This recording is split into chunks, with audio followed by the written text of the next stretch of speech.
주님께서 부활하시고 제자들에게 나타나셨을 때 아쉽게도 제자 도마는 그 자리에 없었습니다. 그리하여 제자들이 스승의 부활 소식을 못자국을 보며 내 손가락을 그 못자국에 넣으며 내 손을 그 옆구리에 넣어 보지 않고는 절대 믿지 아니하겠노라. 자신이 만져보고 확인하지 않고는 믿을 수 없다는 것이었습니다. 이런 도마에게 8일 후 다시 나타나신 주님께서는 그의 말대로 당신의 상처를 보이시며 만질 수 있게 해주셨습니다. 도마는 주님의 상처를 보고 만진 후에 이렇게 말했습니다. 나의 주시며 나의 하나님이시라. 그러자 주님께서 곧바로 하신 말씀은 너는 나를 본고로 믿느냐? 보지 못하고 믿는 자들은 복되도다. 여러분, 이 말씀이 오늘 우리가 해결하고자 하는 본문의 말씀입니다. 이 말씀은 앞으로는 보지 않고도 믿는 시대가 열린다라는 의미를 담고 하신 말씀이셨습니다. 이후 오순절날 성령 강림을 통해 폭발적으로 사람들이 예수님을 하나님으로 믿는 역사가 일어났습니다. 이때 주님께서 육체의 모습으로 나타나신 것이 아니었습니다. 단 한 사람도 예수님을 보고 만진 사람은 없었습니다. 심지어 다메섹에서 예수님을 만났던 바울 역시 빛을 보고 음성만 들었을 뿐 예수님을 육체로 만나지는 못했습니다. 그럼에도 그들은 모두는 예수님을 구주로 믿었습니다. 그것도 생명과 바꾸면서까지 거침없이 예수님을 하나님으로 믿었습니다. 주님께서 도마에게 말씀하신 것처럼 믿음의 방식에 있어서 보지 않고도 믿는 획기적인 시대가 도래한 것입니다. 보고 만진 것보다 더 확실하게 안 보고 안 만졌는데도 더 잘 믿는 믿음의 시대가 열린 겁니다. 오늘 우리 중에 예수님을 육체로 보고 만난 사람은 한 사람도 없지만 그럼에도 우리는 주님을 분명히 만났다고 고백하고 있습니다. 혹시 확인하겠습니다. 여러분 가운데 예수님을 만나신 분 계신가요? 혹시 여러분 가운데 예수님을 육체로, 예수님을 실제로 만지고 나는 그래서 예수님을 믿는다라고 말하는 분 계시나요? 그런 분 계시면 이단이에요. 예. 우리 중에 아무도 예수님을 만나지 못해서요. 그런데 우리는 예수님을 만났다라고 말하고 있습니다. 성령 안에서 말씀을 통해 믿음으로 주님을 보고 느끼고 체험하고 있기 때문에 벌어지고 있는 일입니다. 주 안에서 사랑하는 교우 여러분, 오늘 이 시간 말씀을 통해 주님을 더욱더 친밀히 만날 수 있기를 축원합니다. 오늘 본문 54절은 예수님께서 갈릴리에서 행하신 두 번째 표적이라고 말씀하고 있습니다. 첫 번째 표적은 여러분이 잘 알고 있는 것처럼 가나 혼인집에서 포도주가 떨어졌을 때 말도 안 되게 물로 최상품의 포도주를 만들어내신 기적이었습니다. 아니, 바꾸어내신 기적이었습니다. 물을 포도주로 바꿔버렸습니다. 최상품으로. 잔치는 돌려놓았고 손님은 묵적이는데 잔치의 흥을 돋구는 포도주가 떨어졌습니다. 당황스러운 일입니다. 우리의 인생이 그렇습니다. 이것도 해야 하고 저것도 해야 하기에 분주히 행하는데 의욕이 떨어지고 점점 갈수록 기력이 딸립니다. 젊음은 순식간에 지나가고 무쇠 같았던 건강이 달아납니다. 죽음의 그늘이 드리우며 인생 잔치가 끝나려고 합니다. 살만하고 이제는 좀 살만하고 인생을 어느 정도 알만하니까 젊음과 건강과 그 모든 것 아름다운 포도주가 떨어지며 인생 잔치가 쓸쓸히 끝나가고 있습니다. 내가 이제 좀 활동할 만하고 이제 인생을 좀 깨달을 만했더니 뒷방 노인네가 되어집니다. 나를 부르는 건 노인중환보호센터와 드디어 요양원과 요양병원밖에 남은 것이 없습니다. 지금까지 바로 그때 주님을 모시고 순종하며 사는 인생에게는 극상품의 포도주를 맛보고 그리고 그것을 내놓는 삶으로 이어져야 합니다. 지금까지의 삶과 비교도 안 될 만큼 나 자신은 물론 다른 사람들을 놀라고 기쁘게 하는 아름다운 잔치로 이어져야 합니다. 지금 젊은 날 잘 나가고 있는 사람들 많습니다. 지금 돈 많은 사람 많습니다. 지금 잘생긴 사람 많습니다. 예쁜 사람 많습니다. 지금 정말 축하받고 정말 의시되는 사람 많습니다. 그러나 시간을 30년만 돌려보세요. 누가 그 사람을 알아줍니까?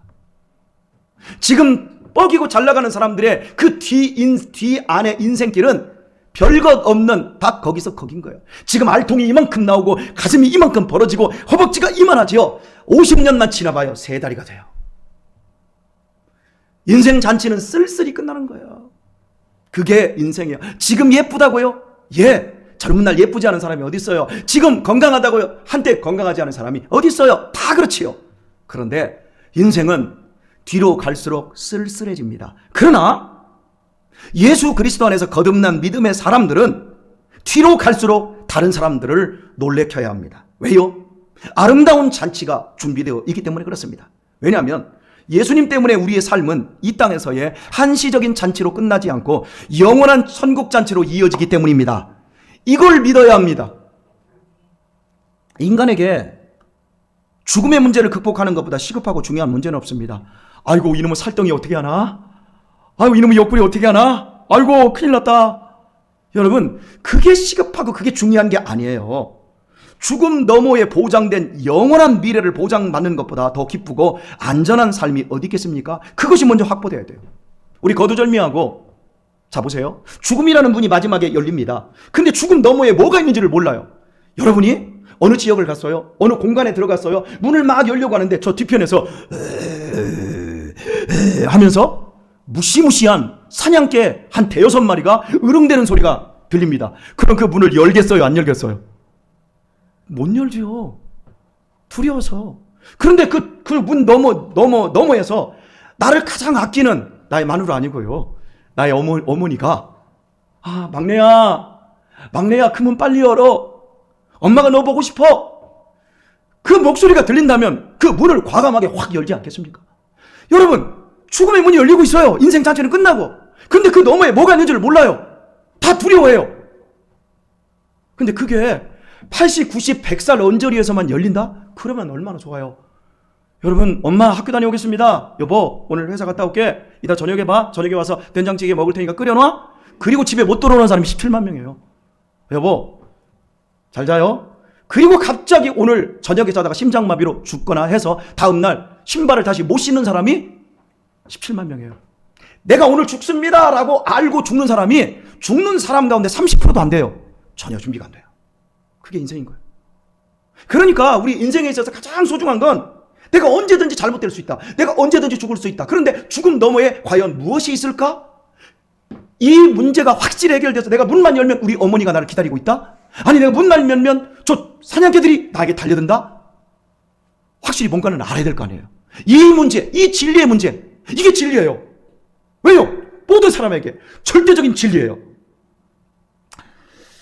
그래서 이게 해결된 삶보다 안전한 삶은 없는 거예요. 이렇듯 첫 번 표적은 주님께서 죽음의 문제를 해결하고 이 땅에 천국이 있다는 것을 보여주시고 천국의 기쁨을 가져오셔서 이 땅에서부터 이미 천국의 잔치를 즐기라. 이게 첫 번째 표적이 우리에게 주는 거예요. 여러분 지금 오늘 우울하고 오늘 슬픈 사람들이 있습니까? 예수 그리스도로 말미암아 이 땅에 주님이 가져오신 새로운 영생의 포도주를 마시고 기뻐하시고 감격하시고 이 자리를 떠나가기를 주의 이름으로 축복합니다. 여러분이 여기서 웃지 못하고 여기서 행복하지 못한 상태에서 어디 회사에 가서 행복하겠어요? 여기에서 행복하시길 바랍니다. 여기서 기뻐하실 수 있기를 바랍니다. 예, 근데 여기서는 꿀꿀한데 여기서는 승질나는데 집에 가고 노래방 가고 다른 데 가면 행복하십니까? 그 사람은 아직 정신없는 사람이에요.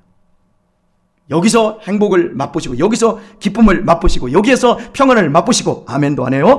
여기에서 찬송을 드리시고 여기에서 예배 드리시고 여기에서 힘을 얻으시기를 주의 이름으로 축복합니다. 예, 이렇게 첫 번째 표적을 보여주신 거예요. 바로 그 장소에서 주님께서 두 번째 표적도 보여주셨습니다.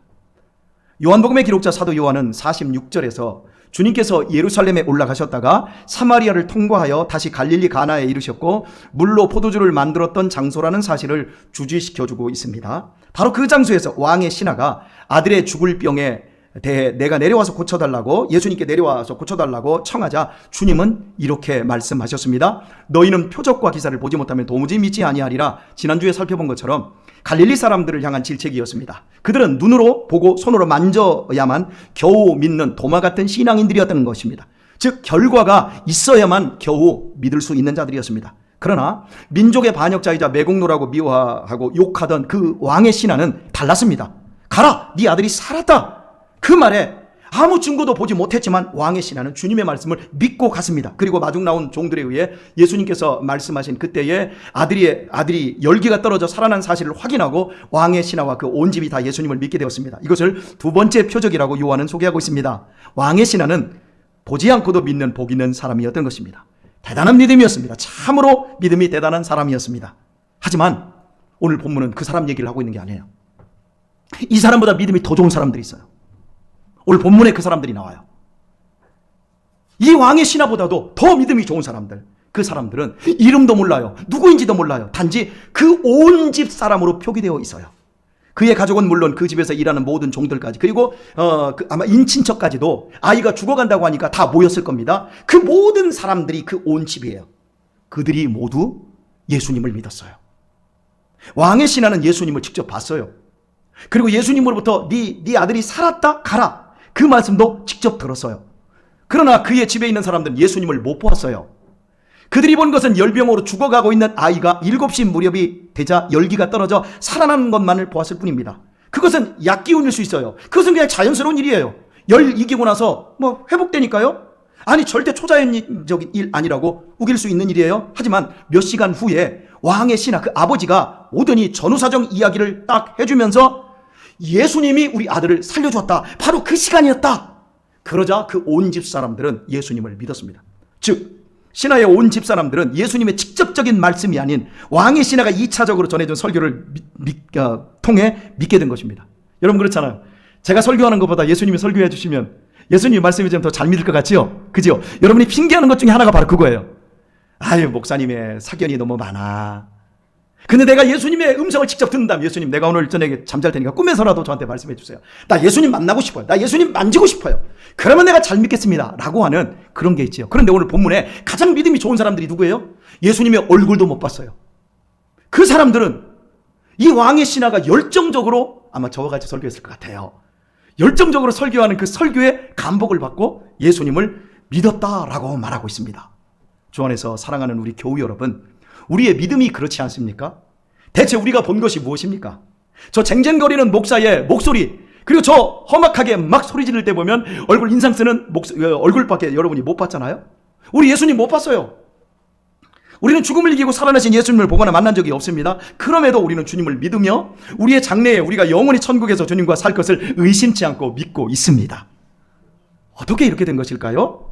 바로 예수님의 부활을 목격한 제자들이 증거해 준 말씀을, 2000년 동안 전해져 오는 그 말씀을 우리가 믿고 있기 때문입니다. 지난 2000년이라는 엄청난 세월 동안 면면이 이어져 내려온 이 생명의 말씀을 우리는 끝내 믿고 있는 겁니다. 생각해 보십시다. 주님의 제자들이 똑똑하고 잘난 사람들이었습니까? 인격적으로 훌륭한 점이 하나도 없었습니다. 그들은 한심한 사람들이었습니다. 어부들이었습니다. 제일 가난하고 제일 무식한 사람들이었습니다. 그럼에도 예수님이 그들을 불러주셨어요. 그리고 3년 동안 그들을 훈련시키셨습니다. 그리고도 마지막은 배신이었습니다. 그들은 여전히 죽음에 떨며 곧 떨어지게 될 육신의 목숨에만 관심을 두고 예수님이 죽으셨을 때 모두 갈릴리로 도망을 쳐버렸습니다. 그랬던 제자들이 언제 확실하게 변하여 주님의 사도로서 목숨을 던지며 복음을 전하기 시작했습니까?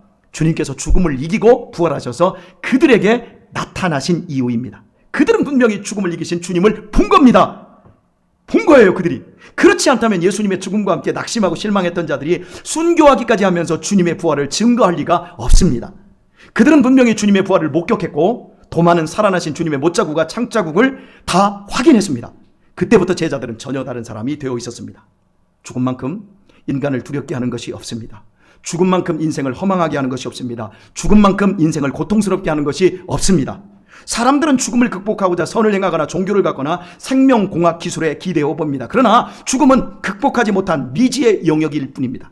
그래서 삶은 죽음이 올 때까지만 허락받은 것이라고 우리는 여깁니다. 그런데 제자들이 예수님의 부활을 통해 본 것은 죽음의 극복이고 죽음 너머를 확실하게 보게 된 것입니다. 예수님께서 말씀하신 대로 천국과 지옥이 있는 것입니다. 뿐만 아니라 우리도 죽으면 주님처럼 된다라는 의미가 예수님의 부활 속에서 드러난 겁니다. 주님께서 죽으시기 전날 밤 하나님 아버지 집에 거할 곳이 많고 내가 다시 너희를 데려갈 것이라고 약속하지 않았습니까? 예수님께서 사역하시는 내내 내가 길이다, 내가 생명이다, 내가 진리다, 나로 말미암지 않고는 아버지께로 갈 자가 없다, 내가 천국의 문이다, 나를 통과해야만 모두 천국에 갈 수 있다. 천국과 지옥을 계속해서 다음 세계를 말씀하셔서요. 그걸 제자들은 안 믿었어요. 그리고 심지어 예수님 이렇게까지 말씀하셔서 내가 이제 예루살렘에 올라간다. 그러면 내가 바리새인들과 서기관들에게 잡혀서 내가 예루살렘에서 십자가에서 죽을 것이다. 그러나 3일 후에 살아날 테니까 너희는 먼저 갈릴리로 가 있어라. 3번씩이나 얘기했어요. 근데 제자들이 안 믿었어요. 제자들은 믿지를 못했어요. 그런데 예수님이 말씀하신 대로 3일 후에 정말 살아서 당신들 앞에 오신 거예요. 이걸 보면서 예수님의 말씀이 다 사실이네? 죽은 다음에도 나는 부활이요 생명이니? 정말 영원한 생명이 있구나. 이게 진짜가 아니고 여기에 진짜가 있구나. 우리 모두는 플라톤이 얘기한 것처럼 동굴 속에 갇혀 있는 거구나. 동굴 속에 갇혀서 저 뒤에서 횃불이 타고 있고 이 앞에 그림자를 보면서 그림자가 알아나는 거니까 저게 나야 하지만 그게 내가 아니구나. 진짜 내가 있구나. 우리가 동굴 속에서 나가야 되는구나. 이게 동굴의 비유거든요. 사람들이 이걸 깨달은 거예요. 죽어도 영원히 사는 길이 있구나. 천국이 있구나. 진짜네? 예수님이 하신 말씀이 주님의 부활로 말미암아 모두 사실로 증명된 거예요. 이런 설교를 하는데도 좋으시는 분이 계시네요. 우리 좌우 옆 사람과 인사를 나누십시다. 우리 천국 가십시다. 예. 주님의 부활을 통해서 결코 죽음이 종착역이 아님을 확인하게 된 거예요. 죽음 너머에서 걸어 나오신 주님을 통해 제자들은 확실하게 죽음 너머의 세계를 본 겁니다. 주님의 말씀하신 대로 죽음까지만 달려가야 하는 것이 아니라 하나님의 보호자 앞까지 믿음의 지경이 확장되어 버린 겁니다. 제자들은 예수님의 부활을 통해 자신들의 영원한 장래를 드디어 본 것입니다. 죽음에 대한 확실한 진리를 찾은 것입니다. 죽음이 사멸이 아니라 다른 차원으로의 변화라는 사실을 예수님의 부활하신 몸을 통해 목격하게 된 것입니다. 주님은 죽음 너머에 있는 영원한 세계와 생명을 이 땅에 가져오셨습니다. 영생의 포도주를 가져오신 것입니다. 그래서 주님을 믿는 인생의 내면은 그 포도주로 말미암아 남들이 모르는 시원함과 달콤함을 가지고 있습니다. 자유가 있고 행복이 있습니다. 아멘들을 안 하시네요. 죽음은 인생이 지키려 했던 것들을 모두 물거품으로 만들어버립니다. 아무것도 남기지 않습니다. 그러나 제자들에게 죽음은 그런 허무한 것이 아니었습니다. 죽음은 사멸의 불꽃이 될 수 없었습니다. 내가 그리스도를 따라가기만 하면 천국이 기다리고 있구나. 눈물로 씨를 뿌리는 것은 반드시 놀라운 결실을 보게 되는 것이구나. 이 사실을 알게 된 거예요. 거기에 제자들의 삶의 태도와 자세가 완전히 바뀐 겁니다. 우리가 섬기고 우리가 봉사하고 헌신했던 것들이 죽음 앞에서 다 헛되게 끝난다면 우리가 무엇으로 이 길을 가겠습니까, 여러분? 죽음으로 모든 것이 끝나버리는 결국이라면 무엇 때문에 우리가 예수님을 따라갑니까? 공술의 공수고를 끝낸다면 무엇 때문에 헌금하고 무엇 때문에 11조하고 무엇 때문에 충성하고 무엇 때문에 봉사합니까? 멋지게 쾌락과 욕망을 위해서 한평생 죽음의 끝자락까지 열심히 달려가지요.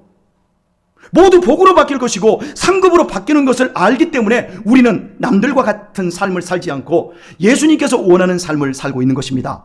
우리도 우리의 결국이 헛되지 않고 주님처럼 될 것이기 때문에 기꺼이 주님을 따라갈 수 있는 것입니다. 제자들은 자신들도 예수님처럼 결국 영생의 열매를 맺게 될 사실을 분명히 본 거예요. 저는 여러분들이 이걸 볼 수 있기를 축복합니다. 우리 학생들, 어린이들, 우리 청년들, 지금 이 젊은 시절에 여러분이 심는 것이 정말 복으로 바뀐다라고 하는 것을 여러분이 믿어지시기를 축복합니다. 그 여러분의 영원한 미래를 여러분의 믿음 속에서 볼 수 있기를 바랍니다. 이걸 볼 수 있다면 여러분의 지금 신앙생활은 달라지는 거예요. 구경이나 하고요. 그냥 자리나 한 번씩 딱딱 채우고요. 그리고 나 오늘 교회 왔어. 그걸로 끝나지 못하는 거예요. 제자들은 자신들도 예수님처럼 결국 영생의 열매를 맺게 될 것을 분명히 본 거예요. 그러므로 그들은 더 이상 부유할 것이 없었어요.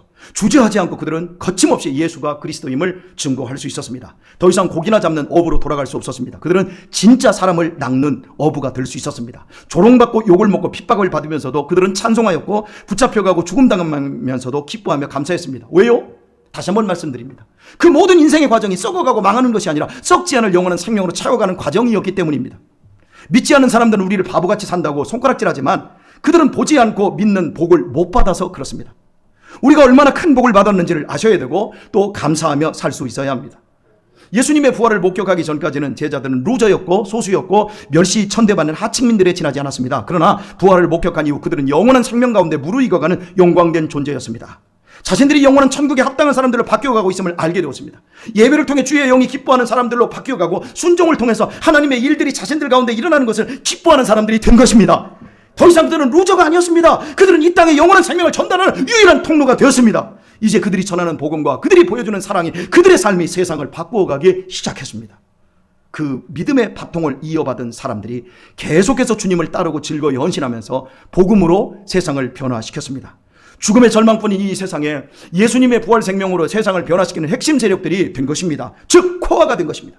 이 모든 기적이 주님의 죽음과 부활을 보고 만진 제자들에게서 출발된 일이었습니다. 이처럼 주님의 부활을 보고 만짐은 엄청난 복인 겁니다. 그러나 우리는 못 봤지만 주님을 믿습니다. 보고 만져서 믿는 복보다 더 큰 믿음의 복이 무엇입니까? 못 보고도 믿는 믿음이 더 큰 복이에요. 그렇게 얘기하셨어요. 이걸 여러분 대체 어떻게 풀어야 돼요? 요한복음 20장에서 주님께서는 제자들이 모인 가운데 오셔서 손과 옆구리를 이렇게 보여주셔요. 그리고 특이한 행동을 하십니다. 22절 말씀이 이렇습니다. 이 말씀을 하시고 너희에게 평안이 있으라 이렇게 말씀하시고 나서, 자, 제가 그대로 할게요. 저희들을 향하여 숨을 내쉬며 가라사대 성령을 받으라 이렇게 말씀하셔요. 자, 이 액션을 그대로 취하겠습니다. 자, 너희에게 평안이 있느냐? 성령을 받으라. 여기에 바로 예수님의 죽음과 부활을 못 보고도 거침없이 믿는 복 있는 믿음의 비밀이 있습니다. 자, 여기 보세요. 제가 숨을 쉬겠습니다. 자, 숨 받으세요. 제가 분명히 숨 쉬었어요. 보여요, 안 보여요? 안 보여요. 자, 숨 들이마셔 보세요. 시작. 하나도 안 보여요. 그죠? 주님께서 우리에게 성령을 받으라 이 액션은 단순히 심심해서 한 게 아니고 이제부터 믿음의 방식을 얘기하고 있는 거예요. 예전에는 예수님의 제자들이 예수님을 옆에서 보고 만졌어요. 그리고도 그 제자들은 나중에 예수님이 죽음 앞에서 무력하게 죽으실 때 다 도망갔어요. 그들의 믿음은 보고 만져도 그 믿음이 온전하지 못한 거예요. 실패한 거예요. 그러나 그 이후의 제자들의 삶을 볼까요? 그들의 제자들은 12명이 모두 순교했습니다. 94세까지 살았던 요한만은 순교하지 않았지만 순교자적인 삶을 살았어요. 어떻게 해요? 믿음에 실패가 없었어요. 왜? 보지 않고도 거침없이 믿을 수 있는, 결코 실패가 없고 결코 버려지지 않는 그 믿음이 내면 속에 숨처럼 호흡하고 있기 때문에요. 누가? 성령님이. 그래서 성령을 받으라 그런 거예요. 예수님과 3년이나 같이 하고도 믿음에 실패했지만 이제는 속에서부터 성령님이 믿음을 붙잡고 계십니다.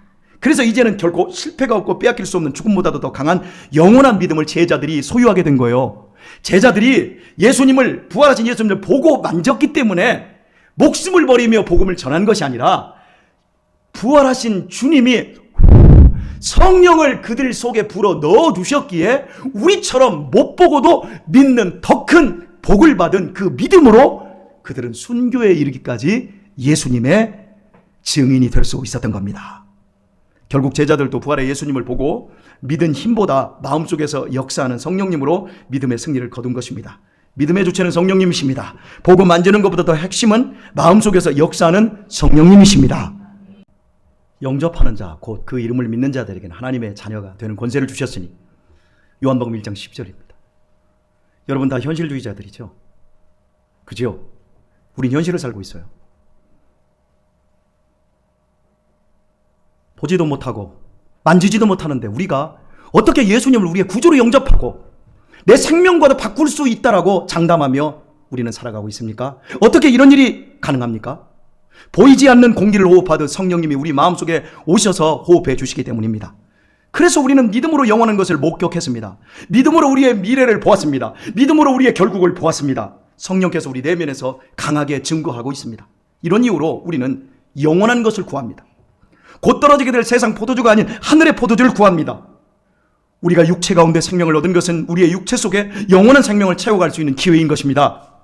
육체로 쾌락과 욕망을 채워갈 수 있는 기회가 아니라 죽음까지 이르는, 거기에서 세상 사람들과 키재기하며 내가 잘나서 내가 너보다 더 많이 가졌어 그거 하다가 마지막에 죽음 너머에서 벌벌벌 떨면서 지옥으로 떨어지는 것이 인생이 아니라 우리는 이 육체의 기회를 가지고 영원한 것을 우리 속에 채워갈 수 있는 기회를 받고 있는 겁니다. 육체는 우리가 붙잡아야 할 것이 아닙니다. 이 육체는 아끼고 보신하고 치장을 하고 죽는 것 절대 아닙니다. 세상적인 쾌락과 욕망을 즐기고 채우는 것은 거듭나지 못한 멸망할 사람들이나 하는 짓입니다. 우리는 이 육체에 예수님을 채우고 하늘의 영광을 채워야 합니다. 우리에게 많아지는 것은 점점 욕심이 아니라 예수 생명이어야 됩니다. 우리에게 더 커지는 것은 세상의 소망이 아니라 하늘 소망이어야 합니다. 이 몸으로 경험해야 할 것은 예수님의 생명입니다. 이 몸에 담아야 할 것은 예수님의 삶입니다. 이 몸에 우리가 꼭 피워야 될 것은 예수님의 경건입니다. 그래서 우리는 예수님처럼 봉사하고 예수님처럼 나누고 예수님처럼 살 수 있는 것입니다. 오늘의 말씀을 맺겠습니다. 주님을 구주로 믿는 우리 안에는 영원한 생명이 있고 우리는 반드시 천국에 갈 것입니다. 틀림없이 천국문이 우리 앞에 열릴 것입니다. 우리에게 죽음은 건너가야 할 의례일 뿐 믿음의 경주는 주님의 보좌 앞에까지입니다. 비록 겉사람은 낡아지고 있지만 속사람은 날로 새로워지며 영화로워지는 자리에 나아가야 합니다. 그러므로 제가 여러분에게 권면합니다. 천국 시민으로 합당한 사람의 사고와 태도로 우리 자신을 새롭게 빚어가도록 하십시오. 매 순간순간을 예수님의 부활 생명을 가진 영원한 의미 속에서 인생을 살찌우며 믿음의 삶을 추구하시기를 바랍니다. 내가 믿음으로 충성하고 믿음으로 헌신하며 기꺼이 하나님의 말씀에 순종하면서 주님 따라가는 이 일의 열매가 얼마나 영광스러울지를 생각하시며 오늘의 아픔을 이기고 더욱 분발하셔서 생명의 면류관을 받으시기를 바랍니다. 내가 저 영원한 것을 보았는데 어떻게 지금처럼 예전처럼 살 수 있겠습니까? 영원한 것을 보았는데요. 오늘 설교를 통해 거침없이 두려움 없이 미련 없이 후회 없이 예수님을 따라가는 성도들 되시기를 예수님의 이름으로 축복합니다.